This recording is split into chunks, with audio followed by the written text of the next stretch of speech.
오늘 본문 말씀 가지고 로마서 강의 21번째 시간으로 구원받은 자는 이렇게 산다라는 제목으로 함께 은혜를 나누겠습니다. 함께 우리 제목을 따라 하시겠습니다. 구원받은 자는 이렇게 산다. 한 번 더 따라 하시겠습니다. 구원받은 자는 이렇게 산다. 네, 고맙습니다. 사랑하는 여러분, 저는 로마서 강의를 진행하면서 여러 차례 로마서의 특징에 대해서 말씀을 드렸습니다. 대표적인 특징은 로마서는 신구약 66권을 통틀어서 복음을 가장 논리적이며 체계적으로 기록한 하나님의 말씀이라는 것입니다. 한편의 논문을 보는 것 같이 논리적 전개와 내용의 구조로 볼 때 아주 빈틈이 없이 짜임새 있는 하나님의 말씀입니다. 이를 간단하게 또 여러분에게 말씀을 한번 드려보겠습니다. 우리는 로마서 1장부터 시작해서 지난 시간 로마서 6장 11절까지의 말씀을 통해 복음의 핵심에 대해서 들었습니다. 이를 설명하면 먼저 로마서 1장부터 3장까지에서 성령의 감동을 받은 사도 바울은 모든 인간은 그 누구도 예외 없이 하나님의 진노와 심판을 피할 수 없는 죄인이라는 선언을 합니다. 그리고 이 선언을 하기에 이르기까지 사도 바울은 인간에 관한 근원적인 고찰 그리고 인간이 범하는 죄에 대해서 설명을 합니다. 나아가서 그런 죄를 심판하시는 하나님에 대해서도 설명을 합니다. 즉 신학적인 관점에서 보게 되면 로마서 1장에서 3장까지 성령의 감동을 받은 사도 바울은 인간론에 대해서 설명을 하고 있는 것이고 죄론에 대해서 설명하고 있는 것이며 신론에 대해서 설명을 한 것입니다. 이후 로마서 4장에 이르러서 사도 바울은 그렇게 하나님의 진노와 심판을 피할 수 없는 죄인이 어떻게 하면 구원을 받을 수 있을 것인가에 대한 구원론에 관한 설명을 합니다. 먼저는 율법으로 구원을 받는다고 주장하는 율법주의자들의 우를 잘못을 지적합니다. 그런 후 구원에 이르는 유일한 길에 대해서 설명을 하는데 바로 예수님을 구세주로 믿는 것입니다. 믿음으로 말미암아 의롭다 하심을 받는다. 이 신칭의의 복음을 설명합니다. 이러한 과정에서 자연스럽게 우리 주 예수님에 대해서 소개하고 설명합니다. 신학적인 측면에서 기독론에 대해서 설명을 한 것입니다. 그런 후에 로마서 5장부터 시작해서 지난 시간까지 살펴본 로마서 6장 11절에 이르러 구원받은 하나님의 백성들은 이 세상에 사는 동안 받게 되는 복에 관한 설명을 합니다.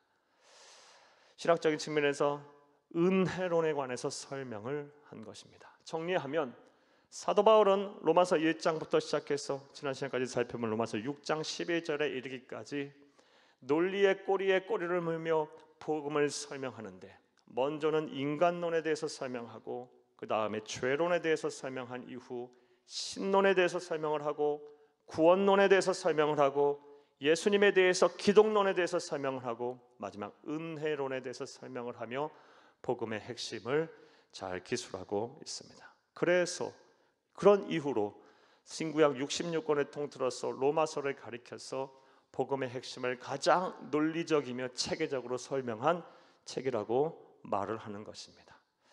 그런데 이러한 로마서의 특징이 오늘 본문 말씀을 통해서도 잘 나타납니다. 사랑하는 여러분, 오늘 본문부터 시작해서 정확히는 로마서 8장 또 11장까지 구원받은 사람이 어떻게 살아야 하는 것인가에 대한 말을 이 사도 바울은 설명을 하고 있습니다. 앞서 구원받은 어떻게 하면 구원에 이를 수 있는 것인가 복음의 핵심에 대해 설명을 했다면 그 복음을 받아들이고 복음을 믿어 예수님의 자녀가 된 하나님의 자녀가 된 구원받은 하나님의 백성들이 이제는 어떻게 살아야 하는 것에 대한 실천에 관한 말씀들을 이제 하기 시작합니다. 그리고 그 실천에 관한 핵심이 무엇이냐? 구원받은 하나님의 백성은 성결하게 살아야 한다라는 것입니다. 따라해 보겠습니다. 구원받은 하나님의 백성은 성결하게 살아야 한다. 한 번 더 따라 하시겠습니다. 구원받은 하나님의 백성은 성결하게 살아야 한다. 사랑하는 여러분, 이러한 실천을 통해서 진정 하나님의 백성, 하나님을 기쁘시게 하고 사는데 칭찬받는 참된 성도님들이 다 되시기를 간절히 주의 이름으로 축복합니다. 자, 그렇다면 좀 더 구체적으로 생각을 해보겠습니다. 구원받은 하나님의 백성은 성결하게 살아야 된다 했는데, 그렇다면 어떻게 하면 우리가 성결하게 살 수가 있을까요? 어떻게 사는 것이 성결한 삶일까요? 본문에서는 우리에게 어떠한 답을 주고 있을까요? 이제부터 따라하시겠습니다. 첫째로, 죄를 짓지 말아야 합니다. 죄를 짓지 말고 사는 삶이 바로 성결한 삶이고 구원받은 하나님의 자녀가 사는 삶입니다. 오늘 보면 12절을 함께 보겠습니다. 그러므로 너희는 죄가 너희 죽을 몸을 지배하지 못하게 하여 몸의 사욕에 순종하지 말고, 아멘. 그러므로 너희는, 구원받은 하나님의 백성인 너희는, 그래서 예수를 그리스도 믿어 영적으로 예수님과 한 몸을 이룬 너희는 뭐하랍니까? 죄가 너희 죽을 몸을 지배하지 못하게 하라. 죄가 너희 죽을 몸을 지배하지 못하게 하라. 죄 짓지 말라. 성결하게 살아라 라는 말씀입니다. 자, 그런데 이 말씀을 보면서 다음과 같은 의문이 드시는 분들이 계실 것입니다. 지난 시간 우리가 우리의 죄를 회개하고 예수를 그리스도 믿게 되면 우리 주 예수님과 영적으로 한 몸을 이룬다고 배웠습니다. 영적으로 예수님과 한 몸을 이뤄서 예수님이 십자가에서 죽으실 때 우리의 죄된 몸도 죽어서 다시는 죄의 종노릇하지 않게 된다라고 말씀을 배웠습니다. 다시는 죄의 종노릇하지 않는다는 것은 쉽게 죄에 끌려가지 않는다는 말이고 죄의 지배를 받지 않는다라는 말입니다. 자, 그런데 오늘 본문 말씀에서는 다른 말씀을 하고 계십니다. 어찌 보면 다른 말씀과 같습니다. 구원받은 하나님의 백성, 하나님의 자녀들을 향해서 죽을 몸, 너희의 죽을 몸이 죄의 지배를 받지 말라라고 말씀하십니다. 앞서 로마서 6장 6절에서는 영적으로 예수님과 한 몸을 이루었기에 다시는 죄의 종노릇하지 않게 된다라고 말씀하셨고, 지금은 구원받은 하나님의 백성 너희는 너희 죽을 몸 죄의 지배받지 않게 하라라고 말씀을 하고 계십니다. 어찌 보면 모순과 같은 말씀이라고 여겨질 수가 있습니다. 자, 그렇다면 이 말씀의 의미는 뭘까요? 우리는 이 말씀들을 어떻게 이해해야 할까요? 앞서 6절의 말씀처럼 구원받았으니, 예수님과 영적으로 한 몸을 이루었으니, 다시는 죄의 종노릇하지 않았으니, 이미 성결한 몸으로 살게 됐으니 성결하기 위해서 노력하지 않아도 되는 겁니까? 알아서 우리의 몸이 거룩해지는 것입니까? 실제로 기독교 2000 역사를 보면 이렇게 주장하는 사람들 많이 있었습니다. 그리고 지금도 많습니다. 대표적인 사람들이 기독교의 이단이라 할 수 있는 여호와 증인들, 또 구원파들이 그렇습니다. 구원파들 특별히 그러합니다. 구원의 확신을 가진 그 순간부터는 이미 성결한 몸, 거룩한 몸 됐으니 어떻게 살아든 상관없다. 구원받는 것이 중요하다. 이것만을 강조합니다. 사랑하는 여러분, 이렇게 사는 것이 맞는 겁니까? 아니면 오늘 보면 12절 말씀처럼 구원받아 하나님의 자녀 됐으니 이제 너희 죽을 몸도 죄의 지배받지 않도록 노력해라. 죄짓지 말아야 된다. 성결하게 살아야 한다는 말씀이 맞는 겁니까? 따뜻한 말씀을 드리면 뭐 묻고 따질 것도 없이 후자의 경우가 많습니다. 구원받은 하나님의 백성은 우리의 죽을 몸이 죄의 지배받지 않도록 성결하게 살게 노력해야 할 줄로 믿습니다. 왜냐하면 우리가 구원을 받아 하나님의 자녀가 됐다 할지라도 이 세상을 사는 동안은, 사랑하는 여러분, 우리가 예수님과 똑같은 성결한 완전한 영성체가 아니기 때문입니다.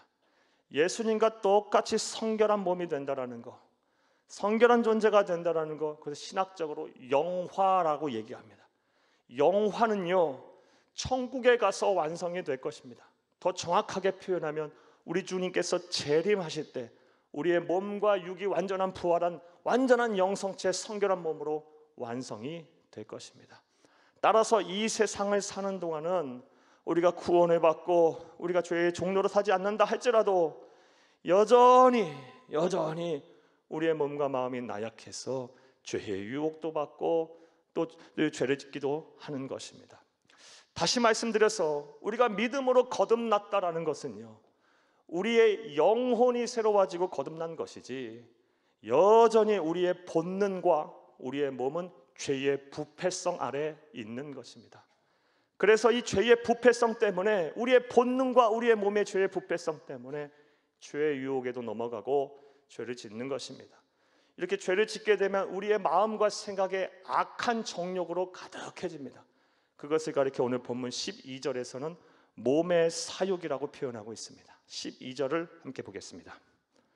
그러므로 너희가 죄가 너희 죽을 몸을 지배하지 못하게 하여 몸의 사욕에 순종하지 말고. 아멘. 사랑하는 여러분, 다시 한번 말씀드립니다. 우리가 이 세상을 사는 동안 구원을 받은 하나님의 백성이라 할지라도 사랑하는 여러분, 여전히 우리의 본능과 우리의 몸은 죄의 부패성 아래에 있습니다. 우리의 영혼이 새로워지고 거듭났다 할지라도 우리의 본능과 몸은 여전히 죄의 부패성 아래에 있기 때문에 죄의 유혹에도 넘어가고 죄를 짓기도 하고 악한 정욕으로 가득하여 몸의 사욕에 따라 살기도 하는 것입니다. 따라서 우리는 구원받은 하나님의 백성 성결하게 살기 위해서 죄짓지 않도록 노력하며 살아야 할 줄로 믿습니다. 자, 그런데 이와 관련해서 다음과 같은 권면의 말씀을 여러분에게 드리고 싶습니다. 사랑하는 여러분, 우리가 예수를 그리스도 믿어 하나님의 자녀가 되는 그 순간부터 우리에게 놀라운 은혜와 복들이 임하게 되는데, 여러분에게 말씀드렸다시피 하나님의 영, 그리스도의 영인 성령님께서 우리의 심령에 들어오셔서 우리를 지키시고 보호하시고 함께 하십니다. 그런데 그 성령님께서 어떤 분이십니까? 성결의 영이십니다. 거룩하신 하나님이십니다.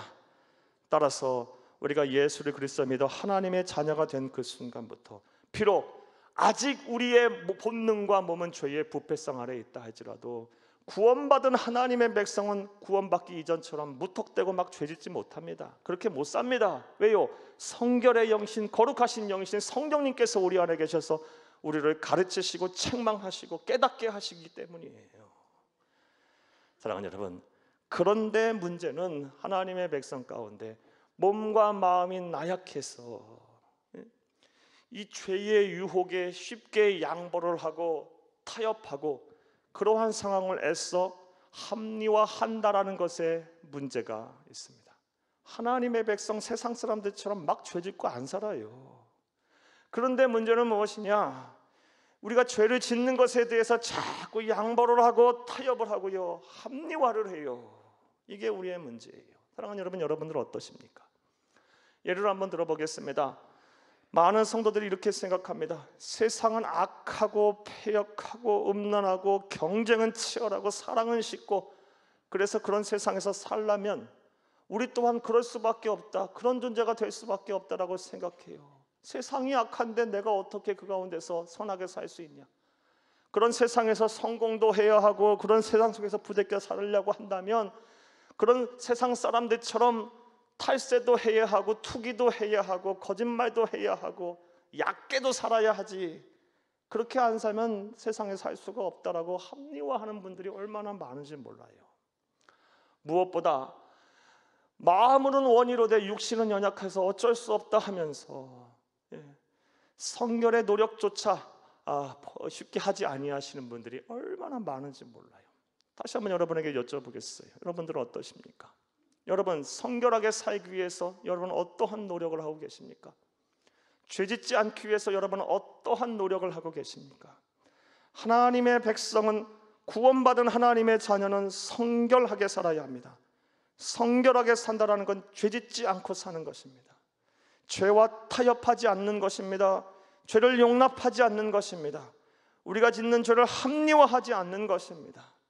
아직도 이런 수준에 벗어나지 못하신 분들에게 다음 같은 하나님의 말씀을 전해드리겠어요. 데살로니가전서 5장 22절 말씀에 보면 악은 어떠한 모양이라도 버려라 라고 하나님께서 말씀하십니다. 악은 어떠한 모양이라도 버려라. 이 말씀을 우리에게 주시는 의미가 무엇입니까? 죄의 확장성과 죄의 이 파급력을 경계하라는 말씀이에요. 즉 우리가 찔끔찔끔 죄를 용납하고 어쩔 수가 없다 타협하고 애써 그런 상황을 합리화하는 순간 어느 순간부터 죄가 우리의 심령과 우리의 삶의 주인이 될 거예요. 또 우리의 사탄 마귀가 그런 이 사망의 관세를 틀어지고 우리의 심령 가운데 마치 뱀이 뚜아리를 틀듯이 견고한 진을 틀고서 우리를 타락의 길을 걷게 할 거예요. 사랑하는 여러분, 성도가 타락한다는 것이 뭘 의미합니까? 히브리서 6장 6절 말씀에 보면 성도가 타락하는 것은 예수님을 십자가에 2번 못 박는 것이니 드러내놓고 예수를 욕되게 하는 것이라고 말씀했어요. 예수님을 한 번 못 박는 것도 우리는 큰 죄예요. 성도가 타락해서 죄를 용납하고 합리화해서 예수님을 십자가에 2번 못 박아서야 되겠습니까? 드러내놓고 예수님을 욕되게 해서야 되겠습니까? 사랑하는 여러분, 이제 죄는 모양이라도 버리시기를 간절히 주의 이름으로 부탁합니다. 죄를 용납하지 마시고 단호하게 죄의 유혹을 거부하시기를 바라요. 어쩔 수가 없다. 아니요, 하나님 앞에서 그 어떤 죄도 합리화할 수 없어요. 공의의 하나님은 행한 대로 심판하실 것입니다. 예외가 없어요. 그 누구도 피할 길이 없는 거예요. 자꾸 용납하고 합리화하는 순간 이 죄에 대한 이 죄를 경계하는 감각 또한 무뎌지고요, 타락의 길로 가게 될 거예요. 사랑하는 여러분, 하나님의 백성, 구원받은 하나님의 자녀는 성결하게 살아야 합니다. 성결하게 산다는 것은 죄를 짓지 않는 삶을 말합니다. 이런 삶을 사셔서 하나님 기쁘시어 산대 칭찬받는 참된 성도, 구원받은 하나님의 백성들이 다 되시기를 간절히 주의 이름으로 축복합니다. 축복합니다. 또 우리가 구원을 받았으면 하나님의 백성답게 성결하게 살아야 하는데, 성결하게 산다는 것은 어떻게 사는 것일까요? 또 우리가 성결하게 살려면 어떻게 해야 할까요? 본문에서는 우리에게 어떤 답을 주고 있을까요? 따라 하시겠습니다. 둘째로, 우리의 몸을 하나님께 의의 무기로 드려야 합니다. 우리의 몸을 하나님께 의의 무기로 드릴 때 우리는 성결하게 살 수 있고, 그렇게 사는 사람이 구원받은 하나님의 자녀입니다. 오늘 본문 13절을 함께 읽겠습니다. 또한 너희 지체를 불의의 무기로 죄에게 내주지 말고 오직 너희 자신을 죽은 자 가운데서 다시 살아난 자 같이 하나님께 드리며 너희 지체를 의의 무기로 하나님께 드리라. 아멘. 13절 말씀, 또한 너희 지체를, 여기서 지체는 몸을 말합니다. 바디를 말해요.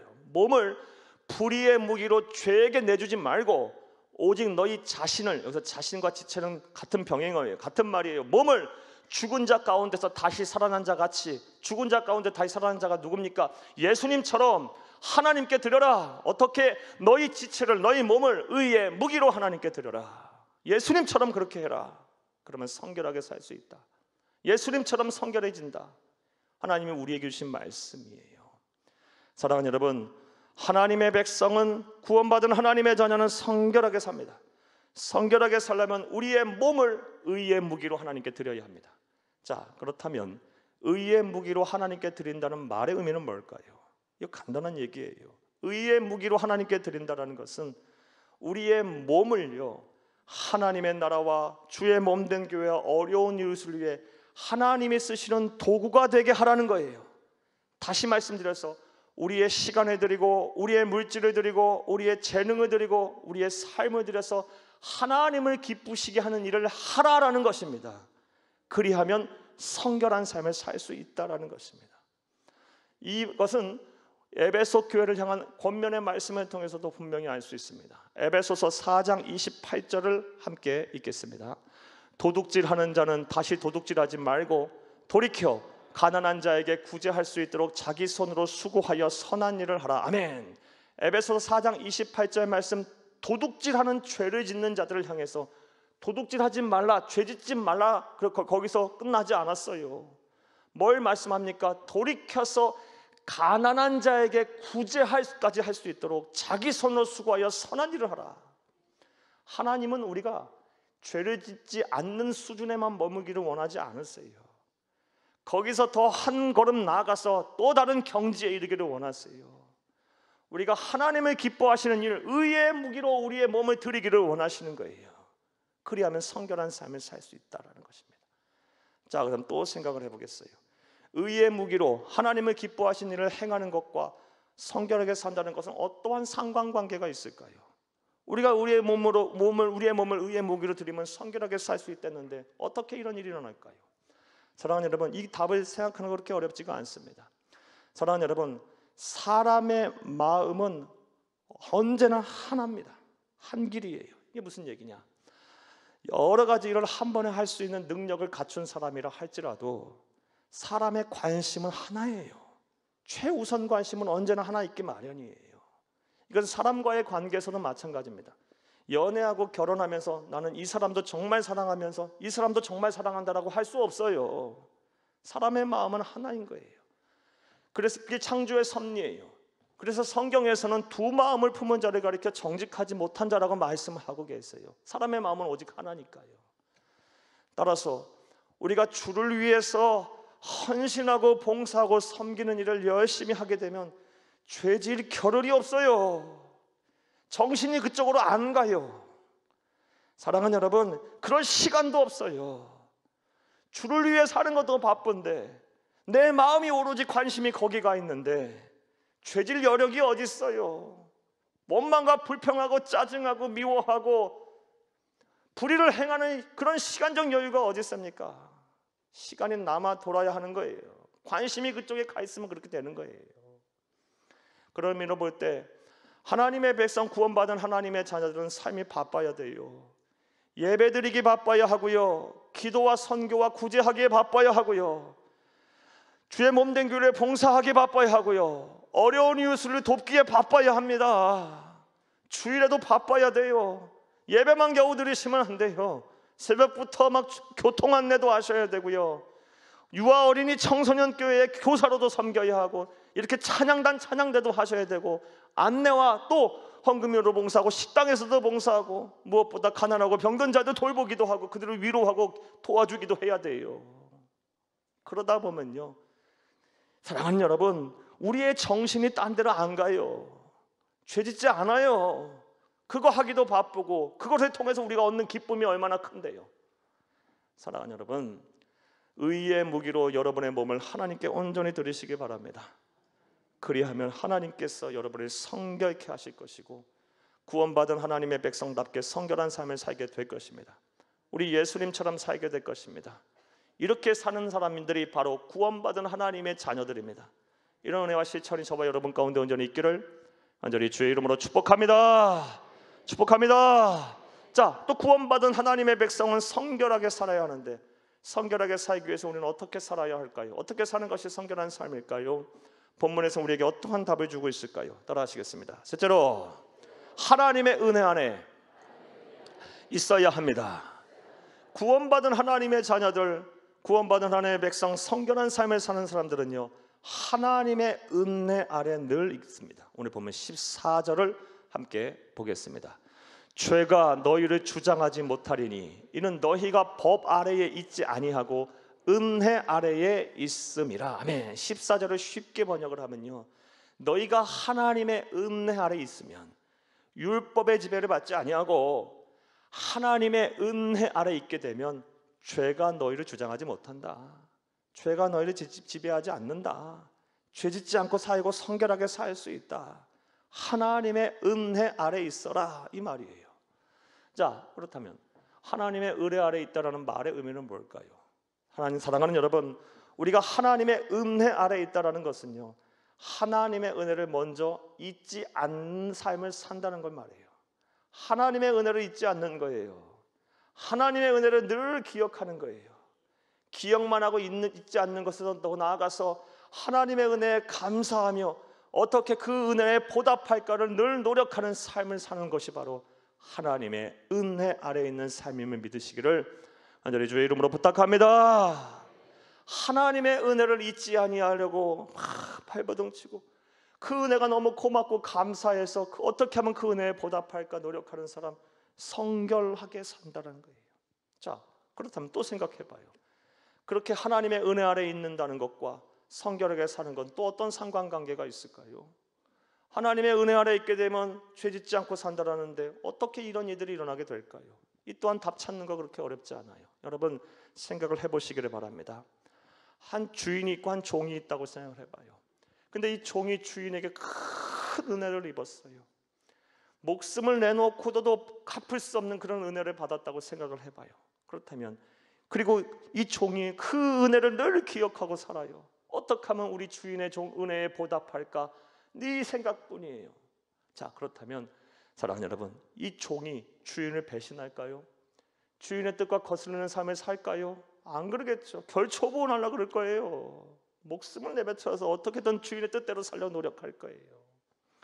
사랑하는 이는 마찬가지로 우리가 하나님의 은혜를 잊지 않고 하나님의 은혜를 감사하며 그 은혜에 보답하고 살려고 한다면 어찌 하나님의 뜻에 위반되는 삶을 살겠어요? 하나님은 거룩하시고 내가 거룩하니 너희도 거룩하라 말씀하셨는데 어찌 하나님의 뜻에 위배되는 삶을 살겠습니까? 하나님의 은혜 아래 있는 사람은요, 하나님 뜻대로 살기 위해서 몸부림치는 사람이 살게 돼 있어요. 필연적으로. 이와 관련해서 다음 같은 이야기를 여러분에게 좀 들려드릴게요. 기독교 2000 역사를 통해서 초대교회 우리가 본받을 신앙인 한 분을 여러분에게 소개해드리려 합니다. 2세기 오늘날 튀르키예 지역의 소아시아의 서머낙교회 감독이셨던 폴리캅이라는 분에 대해서 여러분 소개해드리려 해요. 이 폴리캅은요, 주후 2세기에 서머낙교회 감독, 오늘날 말하면 서머낙교회 담임 목사이셨고요, 사도 요한 선생님의 제자였어요. 이분은 주후 150년경에 순교를 하셨는데 어떻게 순교를 하셨냐? 화형당하셨어요. 순교하신 분이에요. 그런데 그분이 이 순교하시는 그 순간에 이 기독교 전승에 내려오는 아주 감동적인 이야기가 있어요. 그 이야기를 여러분에게 들려드리려 해요. 이분이 예수를 믿는다는 이유로 그의 나이 80세에 감옥에 갇혔고요, 그리고 재판에 받아 사형을 언도받게 됐어요. 그런데 워낙 이분의 인품이 훌륭하고 또 많은 사람들의 존경을 받던 차에 당시 소아시아를 지배하고 있던 로마 총독이 찾아와서 이분에게 이런 말을 했어요. 단 한마디라도, 단 한 번만이라도 예수를 모른다고 해라. 예수를 안 믿는다고 해라. 그럼 목숨 살려줄 거다. 네 목숨은 내가 구명해 줄게. 한마디라도, 한 번만이라도 그렇게 해라. 이런 제안을 했다고 해요. 이분께서 이렇게 대답을 했다고 합니다. 웃으면서 이런 제안에 거절하면서 내 평생 80년을 살면서 예수님은 단 한 번도 나를 모른다 하지 않으셨고 단 한 번도 나를 섭섭하게 하지 않으셨는데 내가 어찌 예수를 모른다고 하고 예수님의 마음을 아프게 하겠느냐 그랬어요. 그리고 순교의 길을 걸어가셨다고 해요. 사랑하는 여러분, 하나님의 은혜를 아는 자는요, 그 은혜 아래 사는 사람, 그 은혜를 갚기 위해 노력하는 사람은요, 배교하지 않아요. 신앙의 정조를 지켜요. 정절을 지켜요. 예수님처럼 살기에 몸부림칩니다. 그게 하나님의 뜻이니까요. 영적 침체에 쉽게 빠지지 않아요. 거기에 허덕이지 않아요. 하나님의 은혜가 날마다 새로운데요, 그 은혜를 묵상하고 그 은혜를 기억하고 그 은혜에 보답하려 하면 몸부림치면 칠수록 하나님은 더 큰 은혜를 우리에게 부어주셔서 매일마다 다윗의 고백처럼 매일마다 나에게 주시는 아침에 은혜 주시는 이 은혜가 새롭나이다. 이 은혜를 우리가 체험케 하시는데요, 매일매일 새로운 은혜가 있는데요, 영적 침체에 이렇게 빠지지 않아요. 여러분 어디서부터 무엇이 잘못됐는지 한번 점검해 보세요. 여러분 신앙에 문제가 있다면요.